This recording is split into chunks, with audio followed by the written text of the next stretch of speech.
Welcome back mga kamaster. Isang mapagpalang araw po sa ating lahat at welcome back again sa aking YouTube channel. Sa mga bago pa lang po sa channel ko, paki-subscribe po mga kamaster para lagi po kayong updated pag may mga bagong video po tayo nilalabas. So bali nandito tayo ngayon sa spot ngayon mga kamaster, medyo malabo yung tubig. Dahil nandito na lang rin tayo mga kamaster, ay pagtiyagaan na natin to kahit na medyo malabo. Baka sakaling makadali pa tayo. At dito nga mga kamaster, agad-agad ako dito nag-drop sa spot na ito. Ito palang spot na to mga kamaster ay medyo malayo sa mismong kanto ng Bahura. Bali ito ay parang buhangin na may kunting mga coral sa ilalim. Baka sakali dito ay mayroong lumapit sa atin kasi ito ang spot ng mga maliliit na isda or bait fish. So ibig sabihin nandito rin ang mga malalaki na naninibad sa kanila. Kaya abang-abang na tayo mga kamaster. Kaya dito nag-fish call tayo dito mga kamaster ng dahan-dahan.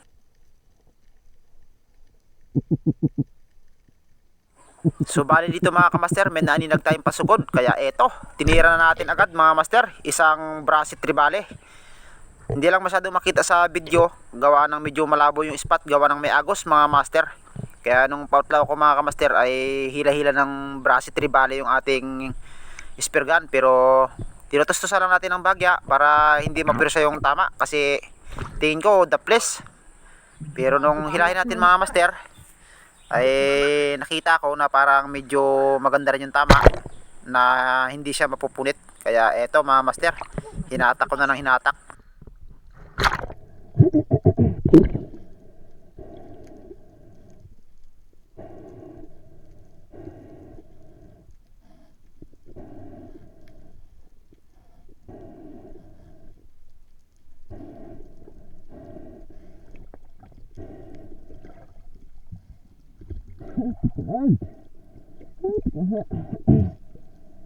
At ayan mga kamaster, kitang-kita na nga yung isda at maganda rin yung tama natin. Kaya eto, ayos. Ayos din pala ang tama mga master. Maganda rin pala ang patama natin. Oh. Brasit Trevally ang lumapit sa ating fish call. Ayos.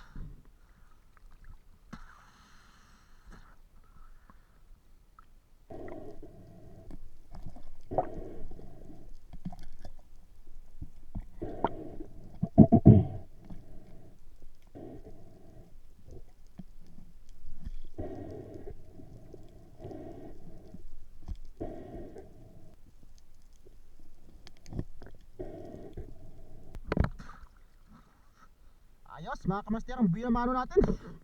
Isang Brasit Trevally.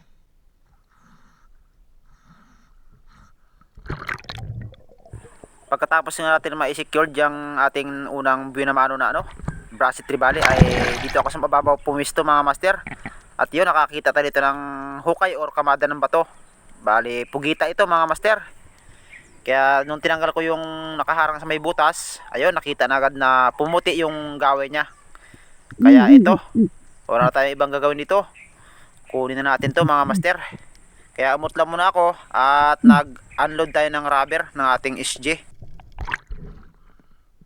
Nakatsampa tayo ng pugita mga kamaster.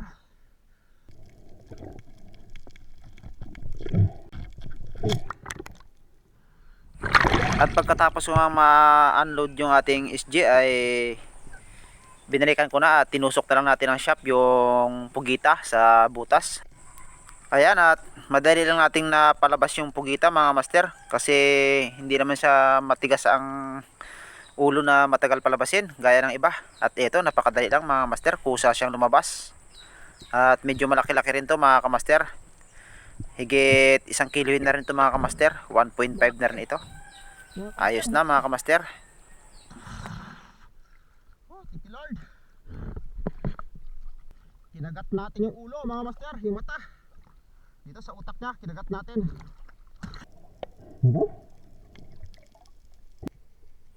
At dito mga kamaster, nakakita tayo dito ng isang yellow snapper.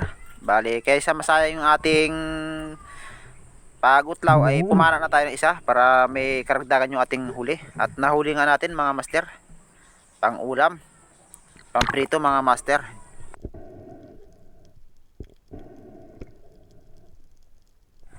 At pagdating nga natin sa unang spot mga kamaster ay sinilip ko tong magkabilaang bato sa may pagitan niya.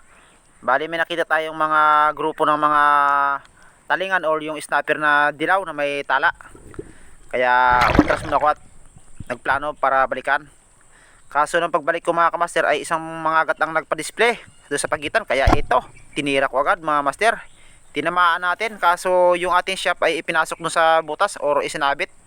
Kaya umutlaw muna ako mga kamaster para makapagpahinga. At nung nakapagpahinga ay binalikan ko agad. At ito na nga mga kamaster, isang mangrove snapper ang ating nangyayari mga master.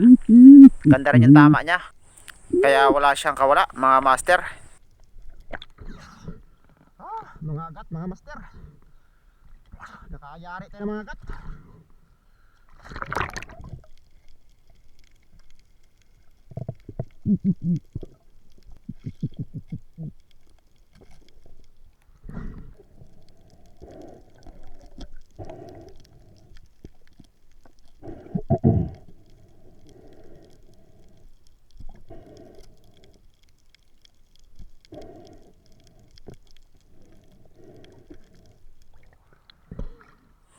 Pagka secured natin ng isda na to mga kamaster ay ito na palang huli nating nabidyohan. Kasi yung ating camera ay lubat na mga kamaster. Kaya ito. Pero bali nagpatuloy pa rin tayo sa pagsisidyan mga kamaster at nakadagdag pa tayo. Abangan nyo na lang doon sa dulo mga kamaster yung ating video. At bali may nadagdag pa tayo na mga ilak. Yan mga kamaster. Tira mga kamaster, ahon na tayo. Ito yung ating mga nangyari. Ito. Bali nakadagdag tayo mga master. Hindi lang natin na videohan lahat. Gawa ng lubat na yung ating video.